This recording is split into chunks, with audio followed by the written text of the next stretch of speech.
நீங்கள் அரை மயக்கத்தில் அப்படியே படுத்துட்டு இருப்பீங்க, எல்லாரும் எட்டி எட்டி பார்த்துட்டு போவாங்க. என்னதான் அரை மயக்கத்தில் இருந்தாலும் கூச்சமாக தான் இருக்கும். இது என்னாச்சு, என் மேலே போட்டிருக்கக்கூடிய அந்த க்ரீன் கலர், அதுதான் அந்த க்ளோக் ஒன்று வேர் பண்ணியிருப்போம். அதுக்கப்புறம் மேலே ஒன்று போட்டிருப்பாங்க. என் பின்னால் நிற்கக்கூடியது மேல் நர்ஸ் 2 பேர், விமன் அல்ல, மேல் ஆண்கள் 2 பேர் நிற்கிறாங்க. ஏன்னா ஸ்ட்ரெச்சரை தள்ளிட்டு வரணும், தூக்கி எடுத்து படுக்க வைக்கணும். இதுக்கெல்லாம் விமனை விட மென் தான் ரொம்ப வசதியாக இருக்கும். ஸோ அவங்க 2 பேர் நிற்கிறாங்க.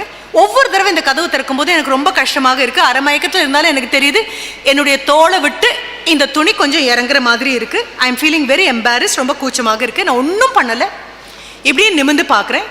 என் பின்னால் நின்று அவருக்கு மீறி போனால் 20 வயசோ 22 வயசோ 25 வயசோ அதுதான் இருக்கும், 30 தொட்டிருக்காது. இப்படி பார்க்குறேன். அந்த அரை வினாடி என் பார்வை அவருக்கு புரிஞ்சுது. எங்கள் 2 பேருக்குள்ளே எந்த பேச்சும் இல்லை, என்ன பேசக்கூடிய நிலைமையில நான் இல்லை. என்ன வேணும்னு கேட்கக்கூடிய மாதிரியும் அவர் இல்லை. என்னை எப்படி பார்க்குறாரு, குமிஞ்சு பார்த்தோன்னா I just look at him. கண்ணில் அந்த சின்ன ரிக்வெஸ்ட் இருந்ததோ என்னமோ தெரியாது, ஒரு சின்ன விண்ணப்பம் என் கண்ணில் இருந்திருக்கலாம். ஒன்றுமே சொல்லலை அந்த பையன். அதனால தான் உங்களை குழந்தைங்கன்னு மறுபடியும் நான் சொல்கிறதுக்கு பெரிய காரணம் அதுதான். ஒன்றுமே பேசாமல் மெதுவாக என் தோளில் இருக்கக்கூடிய அந்த துணியை நகர்த்தி என் காதுக்கு பின்னால் இப்படி சொருகி விட்டார். And I look, he did this.